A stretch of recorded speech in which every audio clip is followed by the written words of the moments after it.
What is up, ladies and gentlemen? Welcome back to our YouTube channel, Gentle One TV. So for today's video, another update about Medit, Dandit, and Danjoy, I think.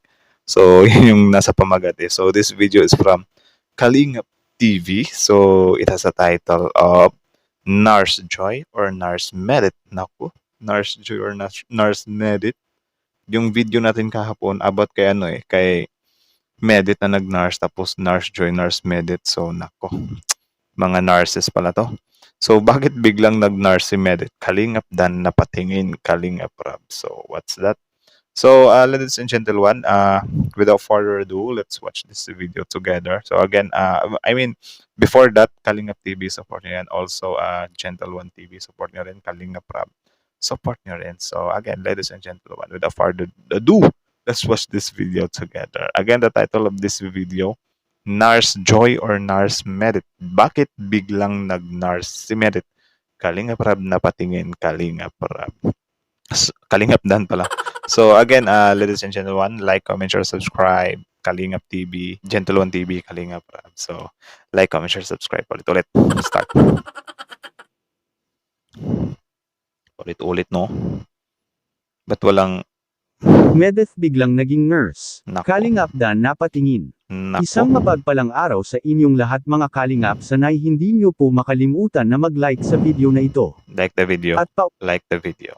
paunawa tapusin muna ang kabuuhan ng video na ito mga kalingap at para malaman ang nilalaman nito. Yun. At maraming salamat po mga kalingap sa pagpatuloy na pagsuporta lalo na kay Kuya Val Santos Matubang at Kalingap Rab. Yun. Medeth or si Nurse Joy. Wait lang. Mag-amang father and son of Kalingap. Don't forget to support them too. Kalingap Rab at Val Santos Matubang. So, continue. Sino sa kanilang dalawa ang bagay na maging nurse? Yun. Yan ang sama-sama nating alamin mamaya mga kalingap. Pero bago yun ay pag-usapan muna natin mga kalingap ang patungkol kay Medeth mga kalingap. Okay. Sobrang saya ni Medeth mga kalingap dahil marami ang nagmamahal sa kanya at sumusuporta ngayon mga kalingap. Lalo Comment, minamahal ko si Med. Kung mahal mo si Medit. Comment down below. Minamahal ko si Medit. Yeah. I love Medit pala. So, comment down below. If you love Medit. na ngayon na si Medeth ay makikita natin sa kanya na sa kabila ng lahat ay nagiging matatag pa ito at maraming sumusuporta sa kanya mga kalingap. Yun. At kahapon nga lang mga kalingap ay may nagpadala para kay Medeth ng pampaayos sa kanyang kuko mga kalingap. Dabi ah. Marami na rin ang gustong mag-sponsors kay Medeth ngayon mga kalingap. Diba? Dahil sa kapag ano ka talaga, mabuti kang tao, marami susuporta sa iyo, men. May mga sumusuporta nga sa mga loko-lokong tao eh, sa mga mabuti pa kaya. kanyang ipinapakita sa lahat kung gaano ito kabait ay hinahangaan ng karamihang taga-subaybay ng Dandit si Yun. Medeth ngayon mga kalingap. Nice. Isa ang Dandit ang nakapagpaangat kay Medeth mga kalingap nang dahil sa love team nila ni Kalingap Dan ay dumadami ang sumusuporta sa kanya ngayon mga kalingap. Of course, we cannot deny that naman. Talaga naman, totoo naman na dahil sa love team or tambalan ng Dandit ay nagkaroon sila ng each fame or, each fame na ba? Meron silang mga na-contribute na fame or fandom sa bawat isa. Kaya nga, kapag halimbawa ganyan, hindi sila nagkatuluyan or may mga something na nangyari, di na para hindi natin siraan yung isa. Ano na lang talaga, let's accept the fact na ganun talaga yung nangyari sa kanila, di ba? Total, hindi naman mazizero yung mga taong yan eh. May mga din naman eh, tawag dyan. May mga nag-iintay din naman sa buhay nila na mga blessings. Diba? Tao lang din. May mga ganun talaga mga instances. Di naman natin hawak yung future natin eh. So, tuloy. Kaya hindi talaga nalulugi si Medeth sa kanyang pag-alis sa Team Kalingap. Of course. At bakit ko po ito nasabi? Dahil simula nang nakita si Medeth kina Kalingap Rab at nagawan ito ng serye kasama si Kalingap Dan ay mas dumarami ang nakakakilala sa kanyang sarili at pati na rin sa pagkatao nito mga kalingap. Yun. Hindi lang sa ating bansa at pati na rin sa buong mundo mga kalingap. Agree ako doon na buong mundo may mga magsasabi dyan na exaggerated, sobrang naman yan. Buong mundo talaga. Buong mundo talaga, men. Kasi mayroon naman tayo mga OFW around the world. Diba? Kaya sabi ng ilan na wag naman sana anyang kalimutan ni Medeth na nang dahil kay Kalingap Rab siya ay nakikilala na ngayon sa buong mundo mga Kalingap. I don't think so. Or I mean, I don't think so ba? Imposible naman kakalimutan ni Medit yun, men. 'Di ba? Malabo yun, malabo yun. Kita mo naman sa pagkatao talaga ni Medit. Marunong naman siyang tumanaw ng utang na loob talaga. Which is tama naman mga Kalingap kaya nararapat lang na kung ano man ang maabot ni Medeth sa buhay ay wag anya malilimutan nitong lumingon kung saan ito nanggaling mga Kalingap. Yun. At may napag-alaman Ganun. tayo patungkol kay Medeth na isa rin sa naging dahilan sa kanyang pag-alis ay gusto rin ni Medeth mga Kalingap na ang magsarili ito sa pag-vlog mga Kalingap at kung mapapansin nga natin simula ng pag-alis ni Medeth kina Kalingap Rab ay gumawa na rin ito ng sarili nitong account at para maging vlogger na rin ito mga Kalingap.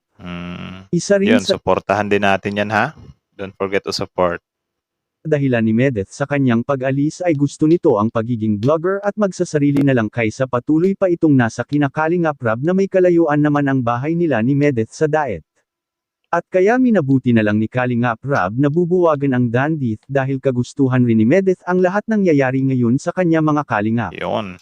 Dahil isa sa mga patakaran bago ka makasali sa Kalingap Angels ni Kalingap Rab ay bawal ka munang magbablog habang tinutulungan at binablog ka pa ni Kalingap Rab.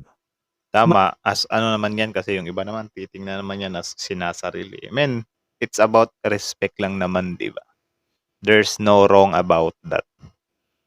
Di ba? Parang ano lang yan, men. Isipin mo lang ha.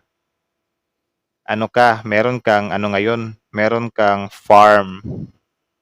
Sabihin natin na meron kang ano, tawag dyan. Sige, babuyan na lang. Halimbawa, meron kang babuyan.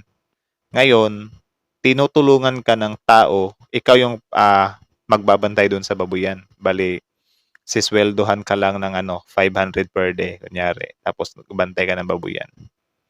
Siyempre, doon pa lang sa 500 mo, ma-appreciate mo na yun kasi tinulungan ka nga, di ba? Hindi mo pwedeng, bili din ako ng baboy. Mag-ano din ako ng baboy. Magtawag dyan. Mag-aalaga din ako ng baboy sabay dito sa baboy na pinapaalagaan sa akin. So parang nagka-cut ka na ba na, tinutulungan pa nga kita tapos gaganyanin mo ko. May mga ganyang instances ba? Siguro ang dapat mong gawin if ever talaga na ganyan, ano lang muna, gawin mo munang pulido or kahit na patagalin mo muna ng 6 months to 1 year yung pagbabantay mo ng baboy bago ka magsarili, 'di ba? Na negosyo, hindi yung isasabay mo. 'Di ba? Kasi parang out of respect na lang din 'yan eh. Or for example, barbecuehan. May barbecuehan yung tapos pinapabantay sa iyo. Tapos maya maggagawa ka rin ng barbecuehan mo, 'di ba? Parang ginagawa mong kompetensya agad yung sarili mo sa tumulong sa iyo. Pangit yung ganun. So, usapang respect lang naman. Though hindi siya totally bawal, pero syempre, kung nire-respeto mo ang tao, ganun talaga yung gagawin mo, di ba?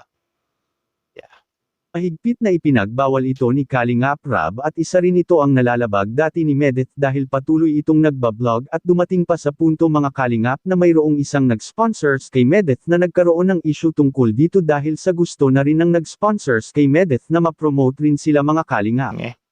Kapalit sa pagtulong nila kay Medeth, at ito ang pinakadahilan at ayaw ni Kalingap Rab na mayroong mangyayari na ganito habang si Medeth ay nasa mga kamay pa nila mga Kalingap.